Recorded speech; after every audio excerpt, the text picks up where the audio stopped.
The sun was setting over the tranquil neighborhood of Willowbrook Estates, casting a golden glow over the sprawling properties that lined the quiet streets. The air was filled with the scent of blooming flowers and the distant hum of cicadas. For Emily Carter, this was her favorite time of day. She loved sitting on her back porch, sipping a cup of tea, and watching the fireflies dance over the meadow that stretched from her house down to the small, shimmering lake. Emily had lived in Willowbrook for over a decade.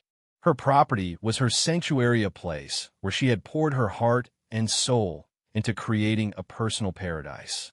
The meadow, with its wildflowers, ancient oak trees, and winding stone path, was her pride and joy.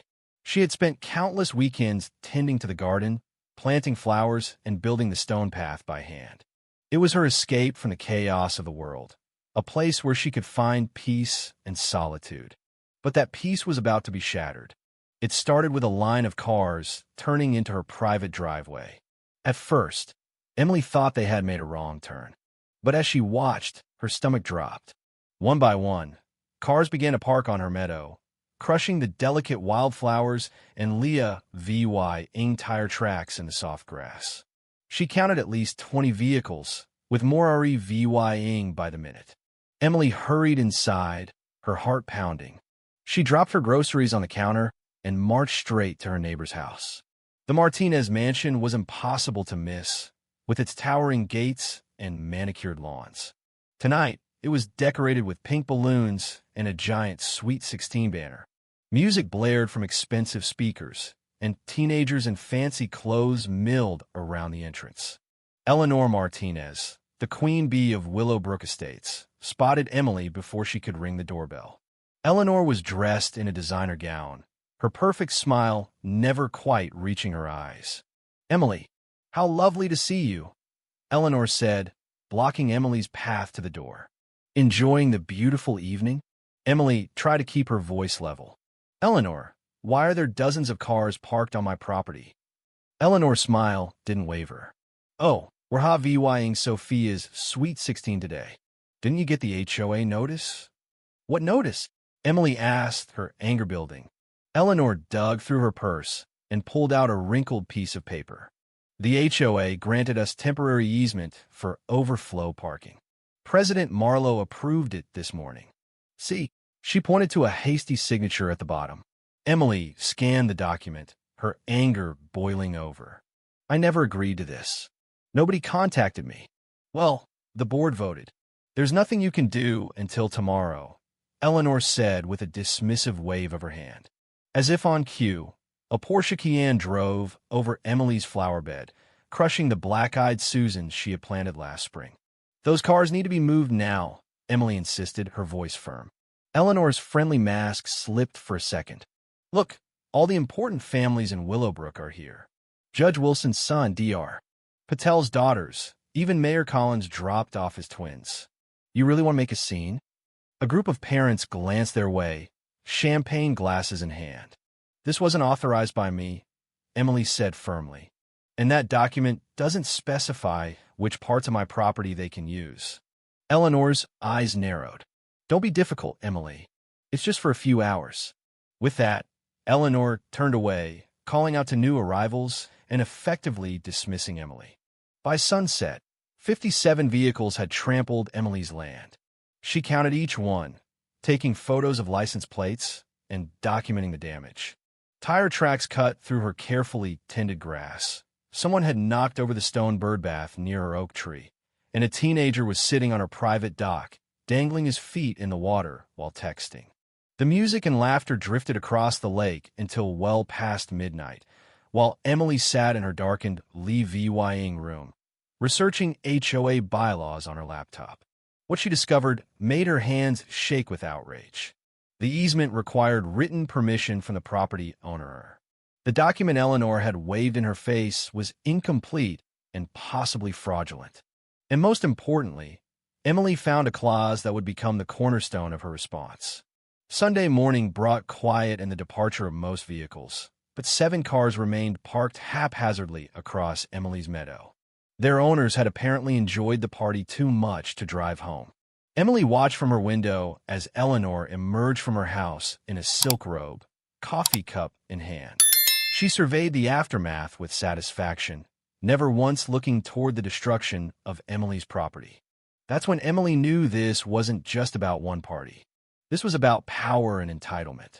Eleanor had deliberately used her position on the HOA board to override Emily's property rights. She thought her social connections made her untouchable. She had no idea who she was dealing with.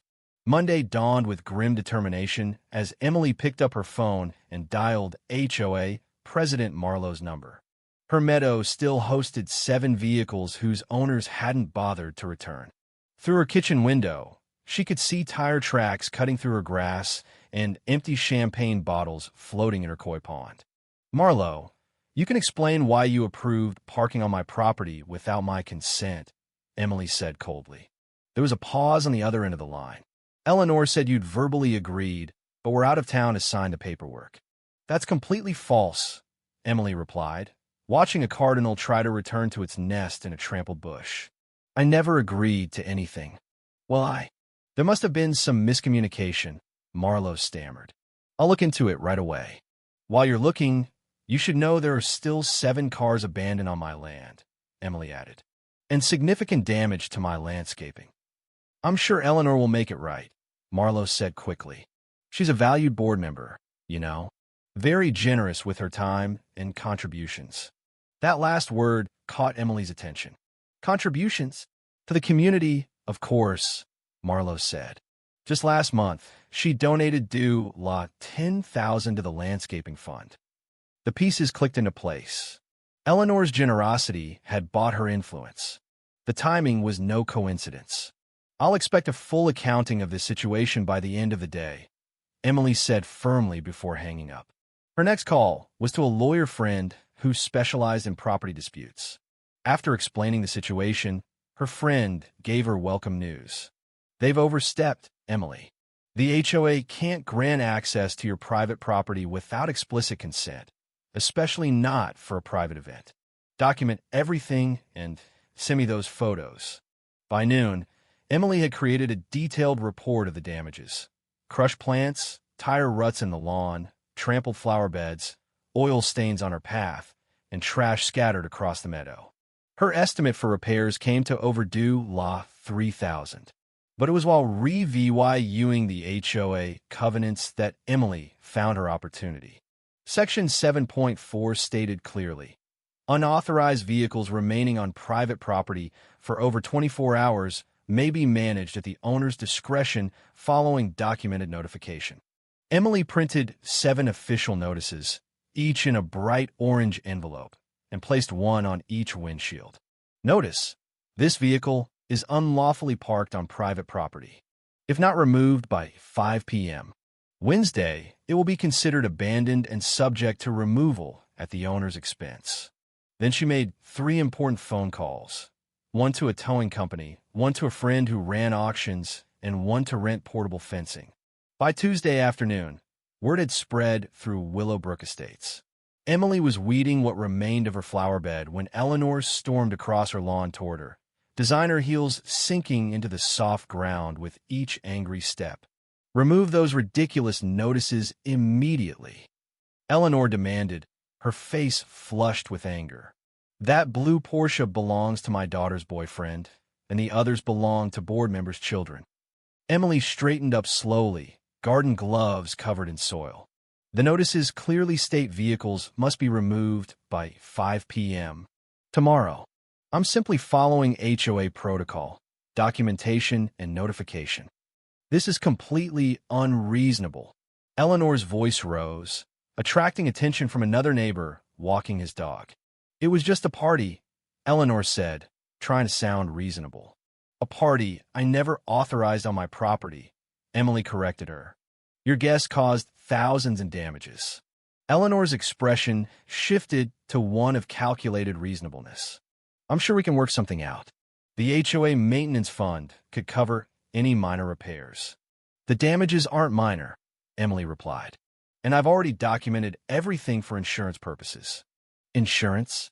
Eleanor's confident facade cracked slightly. There's no need to involve insurance companies. I disagree. My policy covers vandalism and trespassing incidents. Eleanor's eyes narrowed. You're making a big mistake, Emily. My husband golfs with half the neighborhood. People won't appreciate this pettiness. Is that a threat? Emily asked quietly. Eleanor gave a brittle laugh. Of course not. Just a friendly reminder that communities work best when people are reasonable. As she turned to leave, Emily called after her. Wednesday, 5 p.m. After that, the vehicles are considered abandoned under Section 7.4 of the HOA covenants. Eleanor froze momentarily before continuing her retreat, phone already pressed to her ear.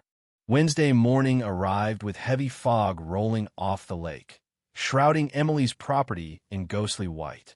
She sipped coffee on her porch, watching as the crew quietly installed portable fencing around each abandoned vehicle. They worked efficiently, completing the job before most of Willowbrook's residents had finished their breakfast. By noon, curious neighbors were walking or DRIVYing slowly past Emily's house, trying to figure out what was happening with the fenced-in luxury cars on her meadow. Emily nodded politely to each of them, continuing her work, setting up a small podium near the property line. At 2:37 p.m., a black Lexus screeched to a halt at Emily's curb. A young man in expensive clothes jumped out, running toward the fenced blue Porsche. "Hey, that's my car," he shouted, rattling the fence. "What's going on?" Emily walked over calmly, clipboard in hand. "Are you James Winters?"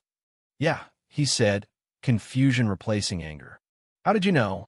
"Your vehicle information is on file with the DMV," Emily said, showing him the notice.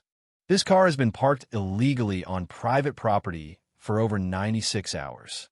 The notice clearly stated it needed to be removed by 5 p.m. today." James ran his hand through his hair. "Look, I just got back from my dad's cabin. I didn't know about any notice.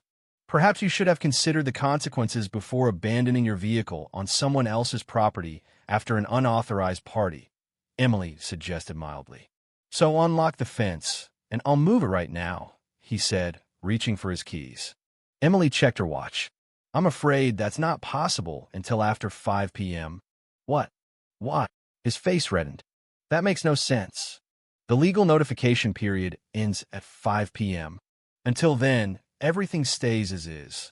"This is insane." James pulled out his phone. "I'm calling Sophia's mom. She'll straighten this out." "Please do," Emily said, returning to her preparations. Within 20 minutes, Eleanor's Mercedes roared up Emily's driveway. She emerged like a thundercloud, designer sunglasses pushed up on her head, phone clutched in her manicured hand. "What is the meaning of this?" she demanded, gesturing at the fenced vehicles. "James says you won't let him take his car." "The notices were very clear," Emily replied, continuing to arrange chairs beside the podium. "All vehicles must be removed by 5 p.m., or they'll be considered abandoned." Eleanor's eyes widened as she took in the auction signs Emily was setting up. "An auction? You can't be serious." "Completely serious," Emily confirmed. "Section 7.4 of the covenants you're so fond of enforcing allows me to manage abandoned vehicles at my discretion." "This is outrageous." Eleanor's voice reached a pitch that made nearby birds take flight. "These are valuable cars belonging to important people. Important people who trespassed on private property and abandoned their vehicles for days," Emily said. "Actions have consequences, Eleanor." Eleanor stepped closer, lowering her voice to a menacing whisper. "My husband will sue you into bankruptcy." "For what?" Emily asked pleasantly. "Following the exact HOA rules you used against me. I have documentation of everything. The unauthorized easement, the property damage, the abandoned vehicles, the proper notifications. I followed every legal requirement." Eleanor's face contorted with rage. She pulled out her phone again, furiously dialing. "Marlo, get over here now, and bring Sheriff to VYS." By 4:30 p.m., a crowd had gathered. Neighbors Emily rarely spoke to lingered at the edges of her property, whispering among themselves. Several teenagers huddled near James, who stood miserably by the fence surrounding his Porsche. Marlo arrived with 4 other board members, all wearing expressions ranging from embarrassment to outrage. They huddled with Eleanor, casting nervous glances Emily's way. "The sheriff is on his way," Marlo announced, approaching Emily with forced confidence. "This has gone far enough, Emily." "I couldn't agree more," Emily replied. "It went too far when 57 vehicles were directed onto my property without permission." "We can discuss compensation for any damages," Marlo offered, lowering his voice. "But this auction needs to be called off immediately." "The auction goes live at 6 p.m., Emily said firmly. "Unless, of course, the vehicles are removed before 5 p.m. Marlo glanced at his watch. "That's only 25 minutes from now." "Then I suggest you start MOVYing them," Emily said reasonably. "We can't," Eleanor interjected, joining their conversation. "The towing company can't get here until 5:30, and the other owners are still DRIVYing back from various places." Emily shrugged. "Not my problem. You created this situation when you directed people to park on my property without permission." Sheriff de VYS's patrol car pulled up at precisely 4:45 p.m. The crowd parted as he approached, notebook already in hand. "Afternoon, folks," he said, looking between Emily and the increasingly agitated board members. "Got a report about some kind of dispute." Eleanor jumped in before Emily could speak. "This person is trying to steal our children's cars. It's completely illegal." Sheriff de VYS turned to Emily with raised eyebrows. "These vehicles have been abandoned on my private property following an unauthorized event," Emily explained calmly. "I've pro-VY dead proper notification under Section 7.4 of the HOA covenants. And after the deadline passes at 5 p.m., I'm exercising my right to manage the abandoned property." "Do you have documentation?" the sheriff asked. Emily handed him her clipboard containing copies of everything: property deed, HOA covenants, photos of the damage, copies of the notices, and timestamp photos showing when each notice was placed. Sheriff de VYS reviewed the materials carefully while Eleanor fumed beside him. "This is ridiculous," she finally burst out. "These are our children's vehicles. Tell him he can't do this." The sheriff looked up from Emily's documentation. "Ma'am, based on what I'm seeing here, the property owner has followed proper procedure. The vehicles are indeed on private property without authorization." "But the HOA approved it," Eleanor insisted. "Actually," Emily interjected, pulling out the document she'd waved in her face on Saturday, "this purported easement is invalid. It required my signature as the property owner, which it doesn't have. And interestingly, when I called the HOA office this morning, they had no record of any official meeting to approve this." Sheriff de VYS turned to Marlo. "Is that true?" Marlo's face drained of color. "There may have been some procedural oversights." "Procedural oversights?" Emily repeated incredulously. "You allowed 57 vehicles to trespass on my property based on a fraudulent document." Eleanor's daughter, Sophia, pushed through the crowd, tears streaming down her face. "Please don't sell James's car. His dad will kill him, and he'll break up with me." The crowd had grown larger, with more neighbors RVYing to witness the drama. Phones were out, recording everything. Emily spotted Mrs. Parker, who wrote the community newsletter, taking notes. At 4:58 p.m., Marlo pulled Emily aside, his voice barely audible. "Name your price to stop this madness." Emily looked at him steadily. "This isn't about money. It's about respect for other people's property and following the rules that apply to everyone." The auction website displayed on her tablet showed the countdown. 1 minute remaining before bidding would open. The first lot, a 2023 Porsche 911 in sapphire blue. Starting bid, $50,000. Eleanor grabbed Emily's arm, her perfectly manicured nails digging into her skin. "You can't do this to us. Do you have any idea who we are in this community?" Emily removed her hand firmly. "I know exactly who you are, Eleanor. The question is, do you?" The clock struck 5 p.m., and a soft chime sounded from Emily's tablet as the auction countdown expired. Sheriff de VYS checked his watch. It's 5 p.m. What happens now? Every eye in the growing crowd turned toward Emily, waiting for her next move. Your cars are about to be sold, Emily said, her voice steady. The auction was a spectacle unlike anything Willowbrook Estates had ever seen. By the time the bidding ended, all 7 cars had been sold to the highest bidders, with the Porsche fetching a staggering $75,000. The proceeds covered the cost of repairing Emily's property, with enough left over to donate to a local charity. Eleanor and the HOA board were left scrambling to explain their actions to the furious parents of the teenagers whose cars had been sold. The scandal rocked the community, leading to a complete overhaul of the HOA board and new, stricter rules regarding property use. Emily, once seen as the neighborhood VY lane, became a hero to many. Her meadow was restored to its former glory, and the community learned a valuable lesson about respect, accountability, and the importance of standing up for what's right. As the sun set over Willowbrook Estates, Emily sat on her back porch, sipping her tea and watching the fireflies dance over the meadow. For the first time in a long time, she felt at peace. If you were the one in this story, how would you react? Would you stand up and fight back, or accept the unreasonable pressure and control from the HOA? Share your thoughts in the comments below. And don't forget to subscribe, like, and share this VY Deo with more people. Your small action gives us the motivation to keep bringing you more intense and engaging stories. Thanks for watching, and we'll see you in the next VY Deo.